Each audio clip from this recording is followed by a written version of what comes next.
So much money on the floor, we buying school clothes. Why you bring a money machine to the club for? And a pint of lean, pounder, then a kilo. I Euro still pass a hater like a rondo. I upgrade your baby mama to a condo. Like Chapo serving yayo to the gringos. Black Beetle club clothes when I say so. That girl is a real crowd, please. Small world, all the friends know of me. Young bull living like an old geese. Quick release the cash, watch it fall slow. Happened something wrong because contemporary culture and contemporary Christianity went different ways. So in church, in Christian religion, you have plenty of kitsch, not real art involved, or old good art, but very old. But no contemporary real good music, contemporary real good art with all its abstraction, all its roughness and questions which is asking to faith and to Christianity. So we wanted to involve in our liturgy modern art. And how has that been working out in reality? So, for example, we have in Kaplnka, in Štvorka, where we meet now, we have a cycle of worship service and preaching on Decalogue of Kieślowski. Kieślowski is Polish filmmaker, and he made very good films on each of 10 commandments.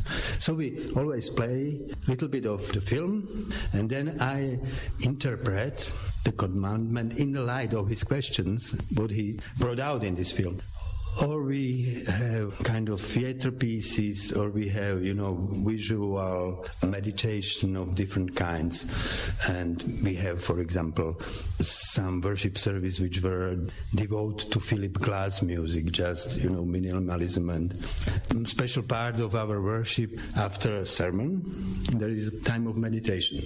People just in silence are reflecting what was said, and this is time where art, visuals, or meditative music is used. So this was our ambition, to create space where agnostics and non-believers who are asking questions can come and can be inspired by Jesus, by gospel, in contemporary way.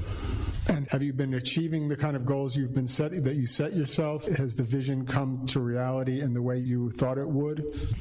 I enjoy a freedom of what we are living. It's amazing. I never experienced such freedom during all my life. Freedom to express ourselves in unusual ways. There are no limits to our, creativity. So everybody can come really with strange ideas, and most of them we really realize. And it is growing. When we leave this church to start a new one, there were just 45 people from Cukrova, and now members, we are 104 now. But there are more people coming, There are always a lot of people I don't really know. For example, my friend, I think he's Catholic, he told me, you have this Kaplnka there, and I have a friend, colleague, girl, student from university. She was and she is quite strong feminist. And she was so much against Christianity, an atheist. And now she started to talk with me about gospel and Christ and God.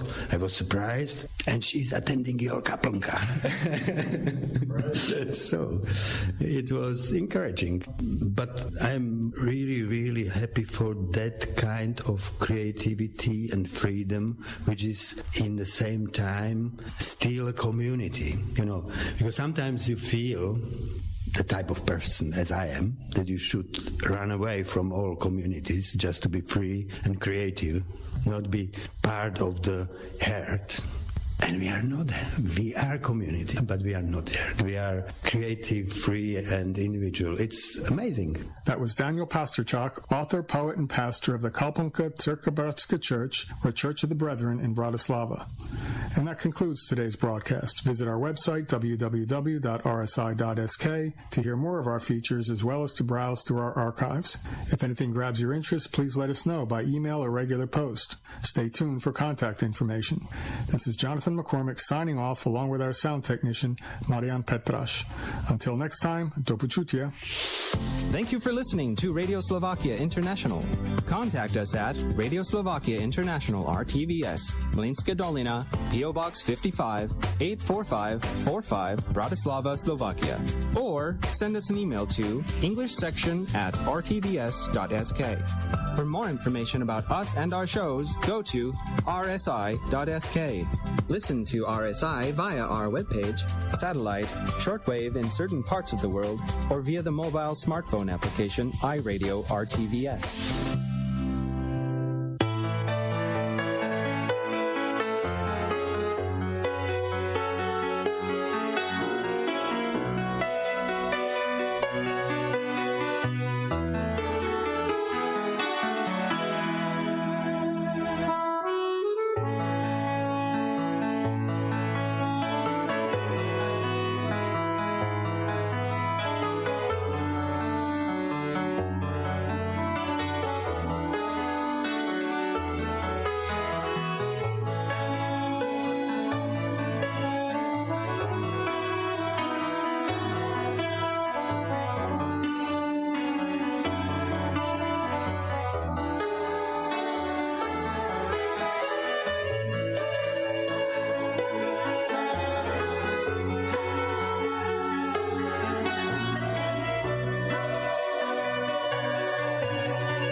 Radio Slovakia International, coming to you on the World Radio Network, on the web at wrn.org.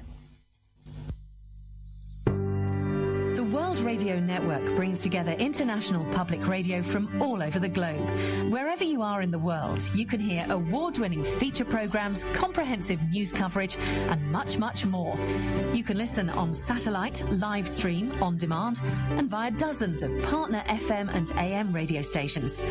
We'd love to hear from you. Send an email to contact us at wrn.org.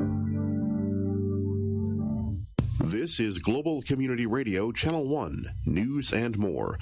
Portions rebroadcast on KFZR-LP, Fraser Park, KIEZ-LP, Monroe, KLQS-LP, Agua Dulce, KPDO, Pescadero, WLRI-LP, Gap, WMUU-LP, Madison, WRAQ-LP, Angelica, WXDR-LP, New Orleans, and WXIR-LP, Rochester.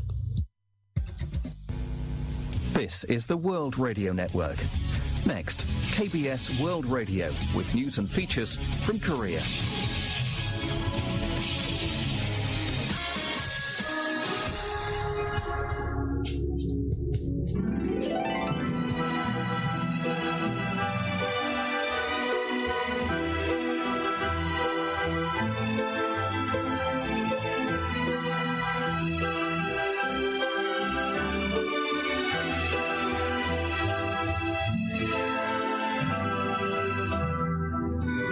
This is KBS World Radio, the overseas service of the Korean Broadcasting System, coming to you from Seoul, the capital of the Republic of Korea.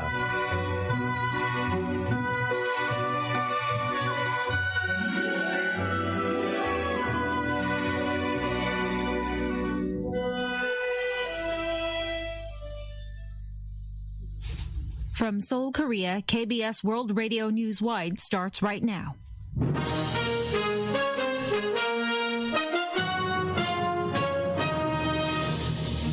On today's broadcast, 5 of the 6 bodies that were recovered from the Danube River over the past 4 days are confirmed to be South Koreans. South Korea approves plans to provide $8 million in humanitarian aid to North Korea. And North Korea reiterates its call for the United States to change its attitude toward their denuclearization negotiations. This is KBS World Radio Newswide. I'm Rosine Park.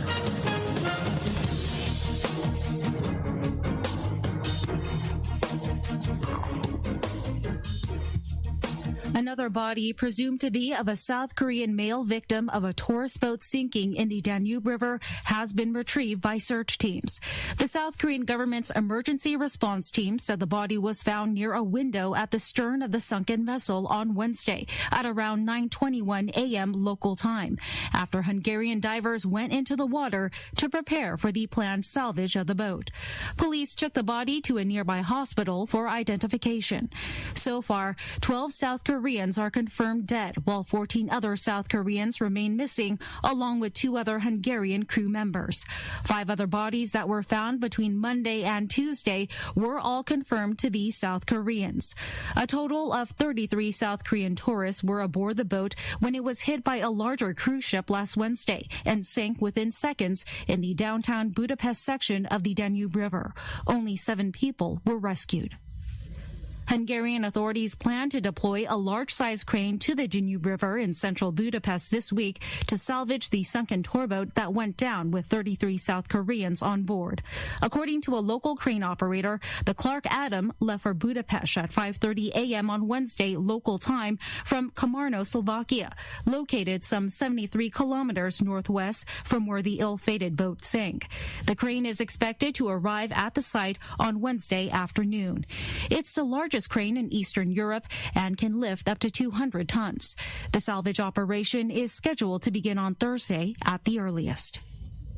South Korea has officially decided to provide $8 million to the World Food Program and UNICEF for aid projects in North Korea. The government finalized the decision during a meeting of the Inter-Korean Exchange and Cooperation Promotion Council on Wednesday. Seoul is expected to transfer the money as soon as next week. $4.5 million of the aid will go to the WFP to help boost nourishment of North Korean infants and pregnant women, while $3.5 million will be used by UNICEF to treat dysentery in 450,000 children under the age of 5, as well as the procurement and distribution of pneumonia medication for 2.8 million people. The government initially planned to provide $8 million worth of humanitarian assistance to the North in 2017, but delayed implementation over concerns it could contravene the U.S. maximum pressure strategy against Pyongyang over its nuclear and missile provocations. The government decided to pursue the provision again during a meeting of the top office's National Security Council on May 17th. President Moon Jae-in attended an unveiling ceremony on Wednesday for South Korea's first hydrogen-powered city bus in a bid to reaffirm support for the development of hydrogen vehicles, considered one of the country's most promising industries. Moon boarded the city bus set to begin operations on Thursday in Changwon, South Gyeongsang Province for a quick spin, marking his 3rd such ride in a hydrogen-powered vehicle since taking office. A total of 35 hydrogen city buses are expected to launch operations in 7 cities around the country this year. Moon also visited a container-type charging station for hydrogen vehicles in the city, the first to be built as part of the government's research and development project. North Korea is ramping up pressure on the United States ahead of the first anniversary of their historic summit on June 12th to rethink its push for a big deal. Pyongyang's foreign ministry called on Washington to change its calculation to resume stalled nuclear talks, but Washington officials are reaffirming that the U.S. will not accept anything less than the final fully verified denuclearization of North Korea. Albert Kim reports. North Korean media on Tuesday relayed a statement from its foreign ministry aimed at Washington. The U.S. would be well advised to change its current method of calculation and respond to our request as soon as possible. There is a limit to our patience. Negotiations between Washington and Pyongyang have deadlocked since their Hanoi summit broke down in February. Pyongyang has since tried to convince Washington to reformat its push for a big deal, in which the North would denuclearize first before the U.S. agrees to sanctions relief. It is regrettable to see that the United States has become ever more undisguised during the past year in its scheme to annihilate us by force. The North's foreign ministry also said the effectiveness of the June 12th joint statement following last year's Singapore summit will depend on how the U.S. responds to the North's just and fair stance. The U.S., meanwhile, reaffirmed its position earlier in the week, with the State Department's Undersecretary for Arms Control and International Security, Andrea Thompson, saying the North's final fully verified denuclearization was what the two leaders agreed to in Singapore. During a Monday telephone briefing, Thompson stressed that this definition of denuclearization will continue to be the standard sought by the U.S. and the international community. Albert Kim, KBS World Radio News. South Korea defeated Japan 1-0 on Tuesday, advancing to the quarterfinals of the FIFA U20 World Cup. Forward Oh Se-hoon scored for the second time in the tournament with an 84th-minute header at Lublin Stadium in Lublin, Poland, in what proved to be the decisive goal. Our Park Jong-hong has this report. The South Korean team has made it to the quarterfinals of the FIFA U20 World Cup, beating Japan 1-0. This is the farthest the team has ascended in the tournament since 2013. Forward Oh Se-hoon capitalized on a cross from Chejun, delivering a header in the final minutes of the match to secure victory for the Taeguk Warriors, who hung on despite a furious effort from Japan to equalize the score. Oh thanked Korean football fans after the match. Especially because it was a match against Japan, we prepared a lot for it. I'm happy that we won since we prepared so much. I would like to thank Koreans for their support.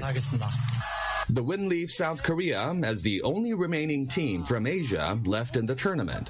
South Korea is looking to advance past the quarterfinals for the first time since 1983.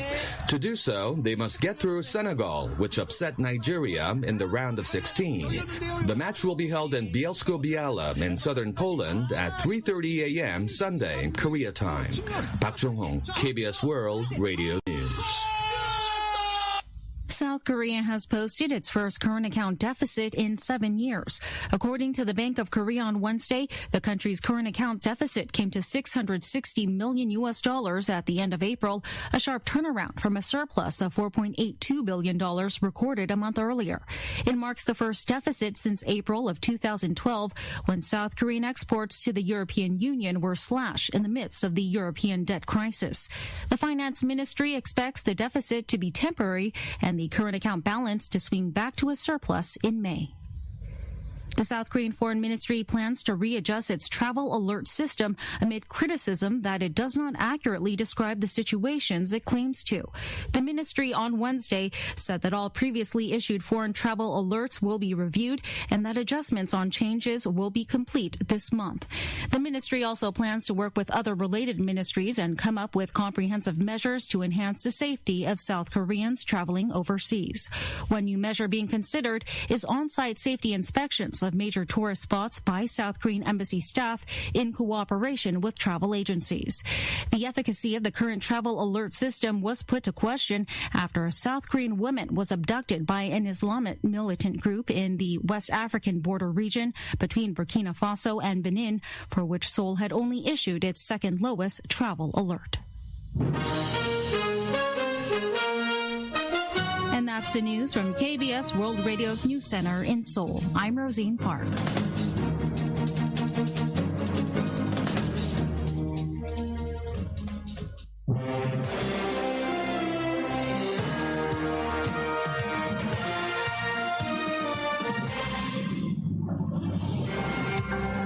Hello, it's the 5th of June and welcome to our Wednesday edition of Korea 24. I'm Kwon Jang-ho. More bodies have been recovered from the Danube River in Hungary following the sinking of a tour boat last Wednesday. We'll have the latest on that in our news briefing shortly. For our in-depth analysis, we look at the misreported stories of a purge of senior North Korean officials, as well as the current state of the North Korean nuclear negotiations. And later, we have Korea Book Club. This week, we'll be featuring a collection collection of poems by one of Korea's most important living poets, Kim Hae-sun. All that and more on today's Korea 24.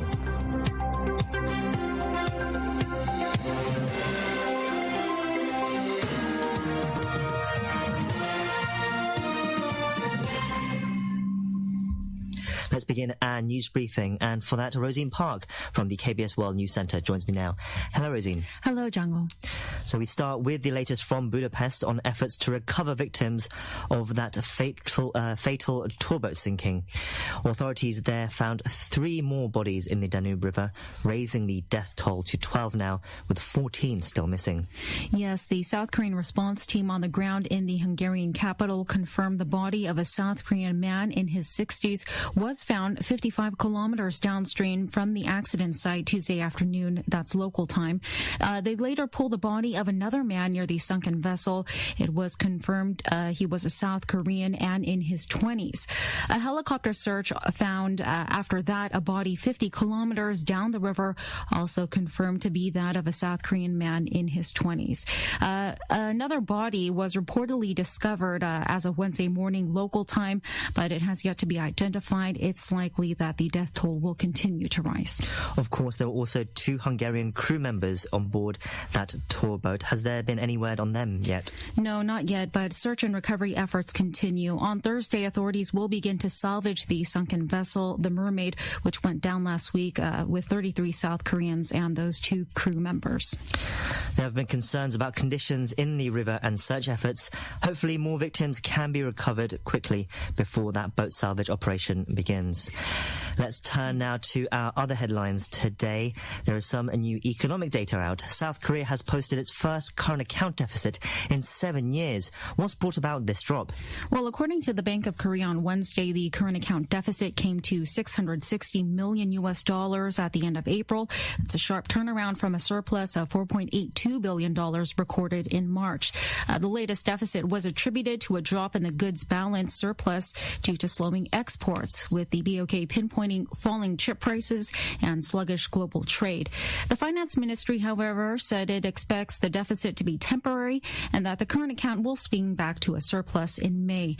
According to the ministry, the deficit was partly due to dividend payments to foreign investors, which are typically concentrated in the month of April.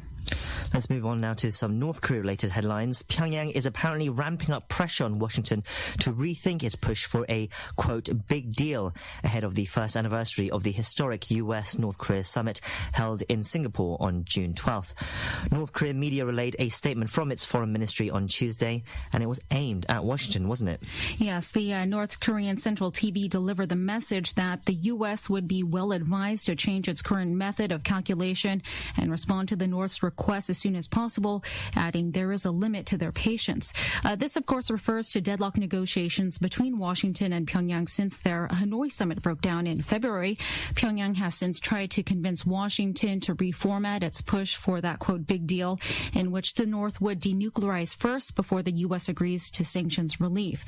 The North's ministry also expressed disappointment and frustration. The U.S. has been reaffirming its position, actually, on the North's final fully verified denuclearization, FFVD, right, based on what it says the North Korean leader Kim Jong-un and U.S. President Donald Trump had previously agreed to. Yeah, just earlier this week, that stance was repeated again by the State Department's Undersecretary for Arms Control and International Security, Andrea Thompson.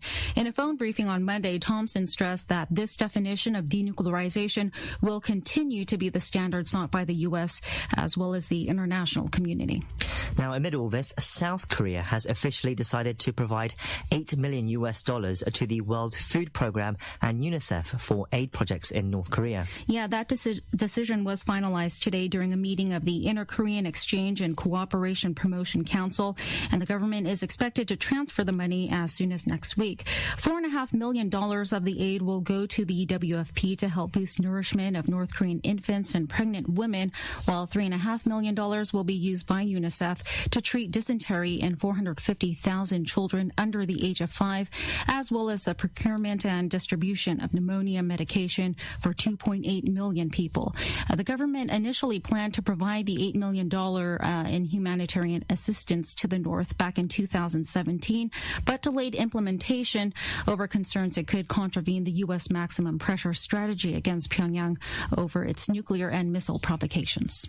Let's move on to President Moon Jae-in, and now he attended an unveiling ceremony for South Korea's first hydrogen-powered city bus in a bid to reaffirm support for the development of hydrogen vehicles, considered one of the country's most promising industries.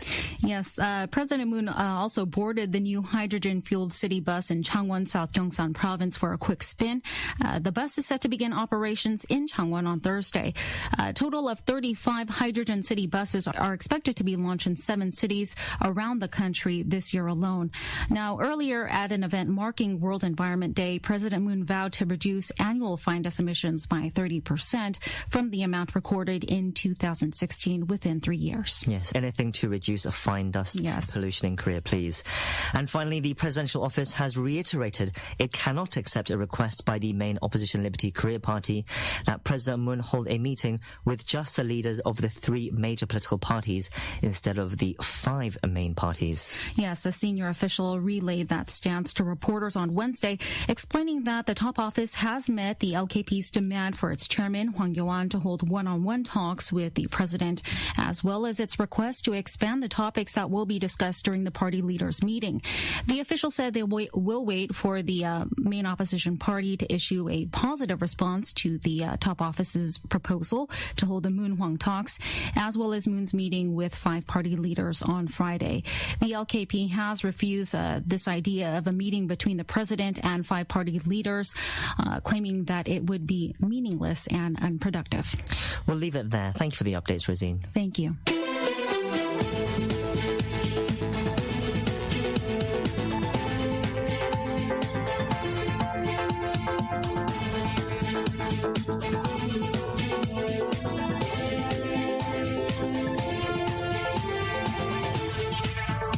Coming up next is in-depth news analysis. You are now listening to Korea 24 on KBS World Radio.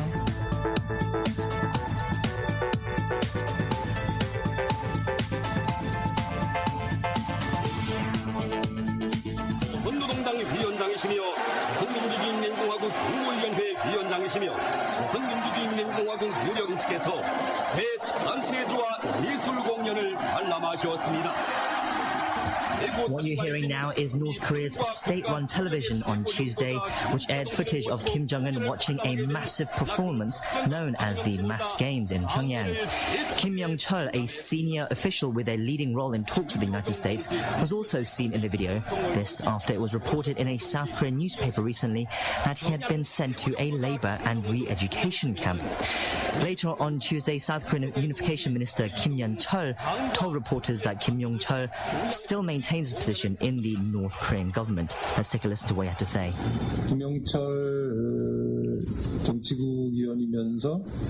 North Korean Communist Party Politburo member, Deputy Chairman Kim Yong-chol is maintaining his position. The head of the United Front Department has been replaced, so we're paying attention to how their tasks have been reassigned between them. To talk more about what is going on in the North Korean government after the collapse of the Hanoi talks in February, we have joining us on the line Professor Andrei Lankov from Kookmin University, who attended Pyongyang's Kim Il-sung University, and Mr. Chad O'Carroll, Managing Director of NK News. Thank you both for your time today. Yeah, thank you. Thank you. So let's start off with that recent report about Kim Yong-chol being sent to a labor camp. Last Friday, the Chosun-Ilbo newspaper cited an unnamed source, and they published an article saying that Kim Hyuk-chol, a senior North Korean negotiator with the U.S., along with 4 other officials, had been executed following the collapse of the Hanoi summit. It also said Kim Yong-chol, the lead negotiator with the U.S., had been sent to a labor camp as well. But now he's seen on North Korean TV. Chad, let me start with you, because I saw on your Twitter feed that as soon as the report came out, you cast doubt, quoting an old Chosun-Ilbo report about the execution of Hyun Sung-wol, the singer and rumoured former girlfriend of Kim Jong-un. This also proved to be false. I mean, you always had your doubts then. Last Monday, I had a meeting with a source who had just got back from Pyongyang literally a week before. That source has had meetings with North Korean officials and just said to me, have you heard about Kim Hyok-chol? I heard he was in the foreign ministry last week. And so that was three or 4 days before this Chosun-Ilbo story came out, which said that he'd been executed in March. Now, I'd heard that secondhand, but that was what made me most suspicious about this. And CNN, as you may have known, has since come out and said, according to their sources, that Kim Hyok-chol is still alive, but was punished in some way for his performance at the Hanoi summit. Professor Lankov, what did you make of these reports? Did you have your doubts? I did, but I always have doubt when I have such reports, and some of these reports are eventually proven to be correct. Because it's a usual situation with North Korea. Everything is based on rumors, on some unnamed sources, and it virtually cannot be done otherwise. Because if you want to have something 100% reliable, you have to just repeat what is written in the North Korean official media. Right. And they don't even report, major appointments and dismissal. There used to be times, not anymore, when even the list of their members of parliament was considered to be a state secret. So every time we get such reports, we have to be very careful. There have been virtually dozens of cases when people who have been reported to be executed or purged. They surfaced eventually. Some of them obviously used to have some troubles. Some. So, judging by the recent trends, I would say if you hear that some North Korean official was executed, there are probably 25% chances that this report is correct. And 75% chances that it's not. What do you think Kim Young-chul and Kim Yo-jong have been doing during this time? Because we've not seen them for a while. I don't know. I have no clue, and frankly, it's not my major concern, because I have no way to know it, and getting this knowledge is pretty much useless for somebody like me, and very difficult and sometimes dangerous to obtain. Right. I think there would be a similar response to the fate of Kim Hyok-chol. Chad, CNN reported that, according to their sources, he's very much alive. What is your take on his fate? Was it still too difficult to tell right now? Yeah, I think all we can really say is that in North Korea, there's always like the fall guys when things go wrong at this kind of scale. I mean, I think by all accounts, we can agree now that this was Trump's doing. His administration walked away, and so that was a big surprise for Kim Jong-un. And while it's maybe down to his own personal inflexibility, being unable to move promptly when circumstances change, as they clearly did with everything that happened on Hanoi on 28 February, someone has to take the blame. And so I've heard there'd be credible reports that several people were executed after that. I don't know if Kim Hyok-chol was among them. And as I said, I mentioned earlier, I've heard from sources, that my own source, that he was spotted recently. So in terms of the CNN report, the only thing I'd point out is that I don't know the sources for the CNN report, but if there were any North Korean sources talking unofficially to CNN, you can bet very high money that was done in a very coordinated way from Pyongyang.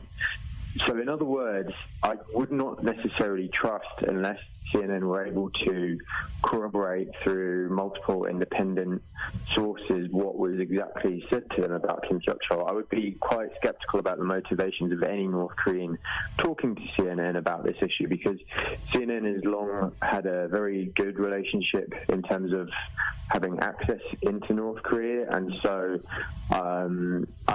I know since the early 90s the North Koreans have viewed CNN as a great way to get to the president, the White House, and the American public writ large. So I just find the prospect of someone sharing information kind of under the radar with CNN from North Korea, who would be familiar with these things, rather absurd. So, as I said, I have no idea who their sources were, but if it was a North Korean, I think we should be skeptical about their motivations for sharing. Yes, so let's move on then to what North Korea has been saying as well. We're just 1 week away from the one-year anniversary of the historic Singapore summit, the first time the leaders of North Korea and the US met in history. But since then, there's been very little progress in nuclear negotiations. A spokesperson for the North Foreign Ministry released a statement. Let's take a brief listen. The U.S. would be well advised to change its current method of calculation and respond to our requests as soon as possible. There is a limit to our patience. It is regrettable to see that the United States has become ever more undisguised during the past year in its scheme to annihilate us by force, while deliberately turning its face away from the implementation of North Korea-U.S. joint agreements and only insisting on our unilateral surrender of nuclear weapons. Professor Lankov, what do you make of the current standstill in negotiations between North Korea and the U.S.?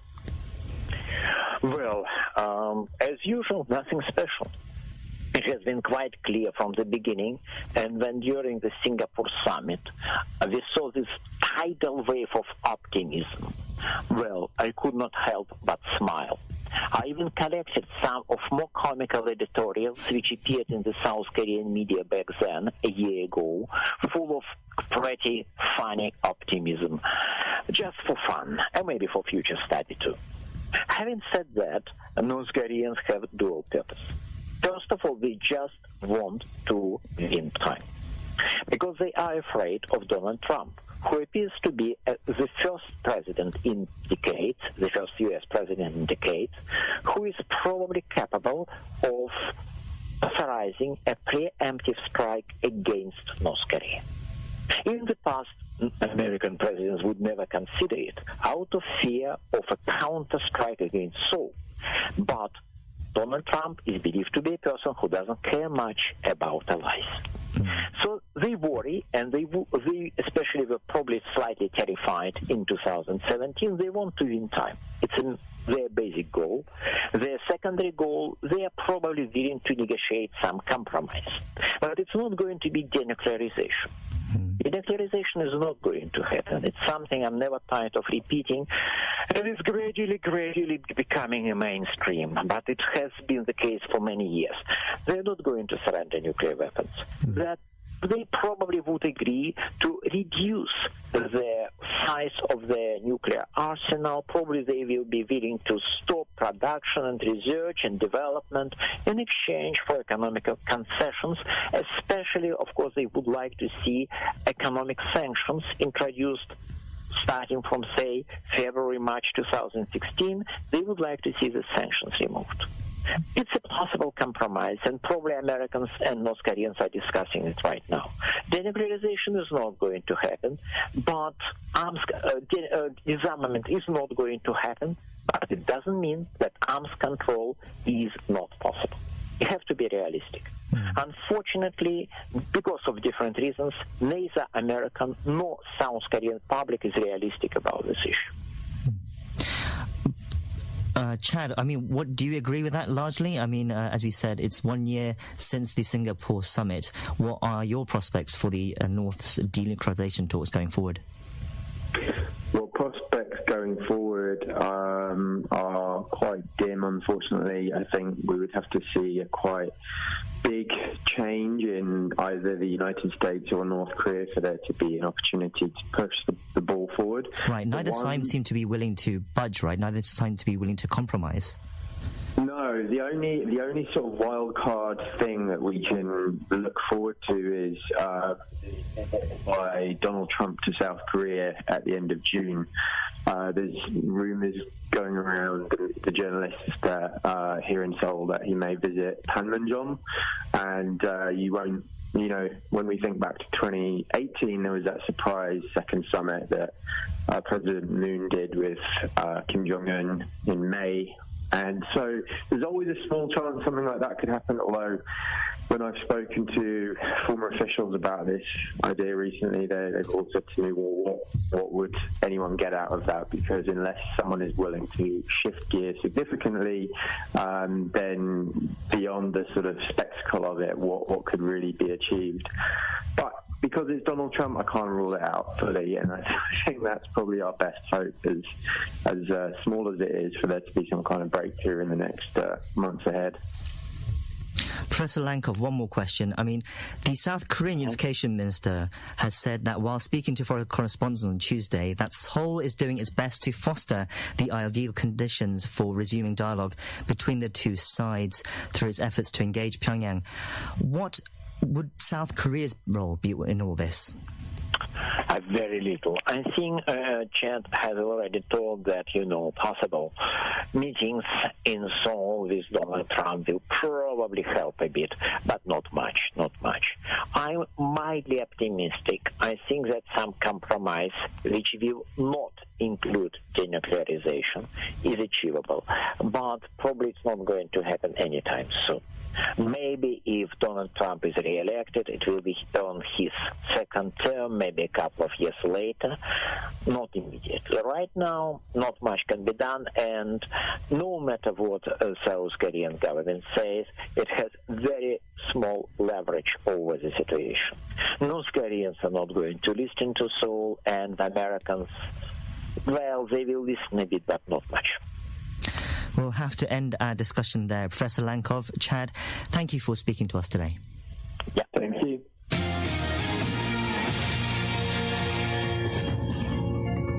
Welcome to the Korea 24 Stock and Forex Update. The benchmark Korea Composite Stock Price Index gained 2.14 points, or 0.10%, on Wednesday. It ended the day at 2,069.11. The tech-heavy Kosdaq also rose, gaining 5.22 points, or 0.74%, to close at 707.75. On the foreign exchange, the local currency strengthened 4.2 won against the dollar, ending the session at 1,178.6 won. You can check Korean stock and Forex closings at world.kbs.co.kr. Next up, we're joined by Mark Broom for our daily segment, Korea Trending. And for this part of the show, as always, we check out what issues are trending online each day in Korea. It's good to see you again, Mark. Well, thank you very much, Django. For trending topics, we're going to talk about South Korea securing a spot in the quarterfinals of the FIFA Under-20 World Cup, beating one of their arch rivals. So we'll also get details about the government cracking down on wealthy tax evaders. And then finally, we'll learn about a comedian who is courting controversy for charging what people perceive as too much to deliver a lecture. So Korea in the quarterfinals of a World Cup then, it seems. Yeah, the Under-20 World Cup, but it's good going. These could be the stars of the future in a few years' time. So, like you say, they're in the last eight. On Tuesday, the young Taeguk Warriors beat Japan 1-0 during their round of 16 match. This was held in Lublin Stadium in Lublin, Poland. Can you give us a recap of some of the game's highlights? Sure. So forward, Oh Se-hoon, he's a footballer, not the former mayor of Seoul. He scored the decisive goal with a header in the 84th minute. It was Oh's second goal of this World Cup, as he previously scored against Argentina when South Korea were back in the group stage. So what does this mean for South Korea then? Who are they facing next? Well, it marks the first time they've reached the final eight of the Under-20 World Cup since 2013, and with the win, South Korea is the only team from Asia left in the tournament, so that's quite an achievement. They now will face Senegal in the quarterfinals. That's going to happen on Saturday in Bielsko-Biała in southern Poland at 8:30 p.m. local time. That will be in the middle of the night here in Korea, 3:30 a.m. on Sunday. Right. I mean, Korea have done very well so far. until now. They've beaten South Africa. They also beat Argentina to get this far as well. And they also beat Japan now. But Senegal will probably pose a different kind of challenge for Korea, right? Yeah, their senior team don't really do very much these days, but it seems their up-and-coming players are a bit better. Senegal really has emerged as one of the teams to watch, one of the strongest teams in this Under-20 World Cup. They have 3 wins out of 4 matches and have been scoring goals by the bucket load. They have 7 of them already. If South Korea beats Senegal, though, they will advance to the semi-finals for the first time since 1983. Yes, well, good luck to them. I'm sure plenty of people will be tuning in at 3:30 a.m. on Sunday to see that as well. Yeah. Let's move on to our next trending topic for the day. What do you have for us? Well, the government on Wednesday announced measures to actively counter malicious tax defaulters who lead the life of luxury. So what kind of measures are we looking at here? Well, under the measures, a person who has failed to pay national taxes more than 3 times and who has not paid an accumulated amount of taxes exceeding more than 100 million won for a year is expected to face up to 30 days behind bars. Another measure seeks to expand the scope of checking the financial transaction of such people who default on their taxes, don't avoid their taxes. Currently, the only transaction that the tax delinquent has made can be checked.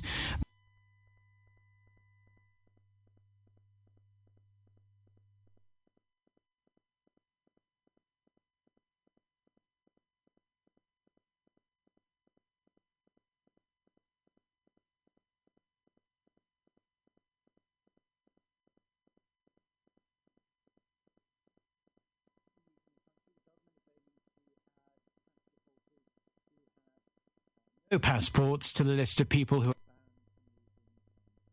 I don't know many adults that don't have passports these days, but there you go. Also, in cooperation with the National Tax Service and the Ministry of Health and Welfare, the government is seeking to prevent wealthy habitual tax defaulters from receiving any kind of welfare allowances. Right, I'm sure these changes are coming because there has been a history of tax evasion from people. I mean, how bad is the issue of this among the wealthy here? Do you have any stats to show how it's a growing problem? Yeah, it is a big problem. In the first half of this year alone, the National Tax Service collected a whopping 153.5 billion won in tax arrears from 325 wealthy tax defaulters. That equals about 470 million won per tax defaulter. That's a significant sum of money, around 450 to 500,000 US dollars. Now, despite the government's intent to crack down on defaulters, the number of people who are not paying taxes is continuously on the rise, unfortunately. The amount of tax arrears collected that had reached 1.4 trillion won in 2014, that surged all the way to nearly 1.9 trillion won last year. It does seem like a prevalent problem with the rich avoiding paying their fair share. It's a problem all over the world, to be honest. But we do hope these new measures can effectively counteract this problem here in Korea, at least anyway. What's our final story of the day? What do you have for us? Yeah, so comedian and TV personality Kim Jae-dong is heating up the internet.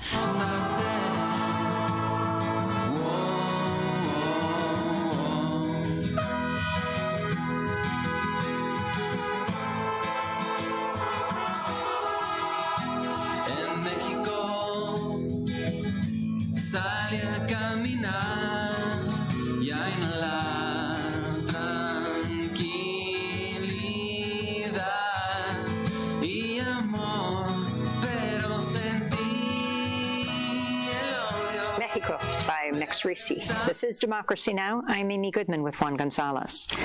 We turn now to look at the Trump administration's deadly treatment of transgender asylum seekers in immigration prisons after a transgender woman died after being released from ICE custody Saturday. Johanna Medina, a 25-year-old transgender asylum seeker from El Salvador, died at an El Paso, Texas hospital this weekend after spending 7 weeks in immigration jail. According to several LGBT groups and advocates who knew her, Medina had sought medical treatment for nearly 2 months for complications related to HIV/AIDS before finally being transferred to the hospital last week. She died 4 days later. Johanna Medina is believed to be the second transgender migrant to die in or after being released from ICE custody since Trump became president. The other is Roxana Hernandez Rodriguez, a 33-year-old Honduran transgender woman who died while in ICE custody in May of last year. An autopsy revealed she was physically assaulted prior to her death.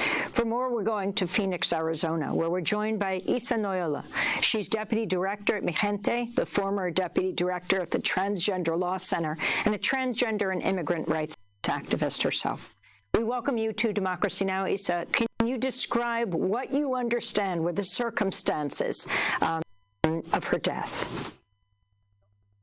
The circumstances of Johanna are the same circumstances that so many trans women inside immigration detention centers are facing, which is cruel and inhumane treatment and human torture. And so we understand that she had so much hope for a better life, to live her life fully, authentically as a trans Latina immigrant woman, and only to be met with violence at the border and discrimination, and even more violence inside detention facility.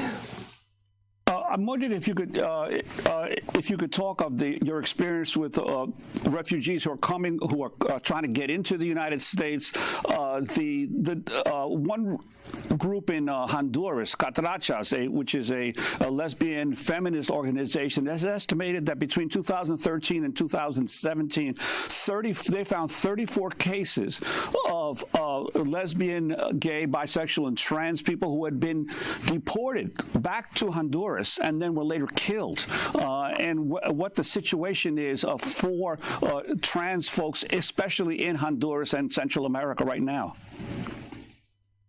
The climate for trans people around globally is alarming. The level of violence has always existed. It is now recently being studied, researched, and documented by the media. But being in the trans community and doing this work for so many years, doing local immigrant rights work for trans people in San Francisco at ELA para Translatinas, we always understood that the violence surrounds our daily lives, violence surrounds the community, and one of the main push factors and reasons why trans people migrate, why trans people globally are seeking what else has, what everyone else is living in terms of their dreams, in terms of their having access to healthcare, having access to housing, having access to education, having access to community, right? And so detention and immigration have been, immigration customs enforcement have been hell-bent, is one of the main factors of why trans people are marginalized, why trans people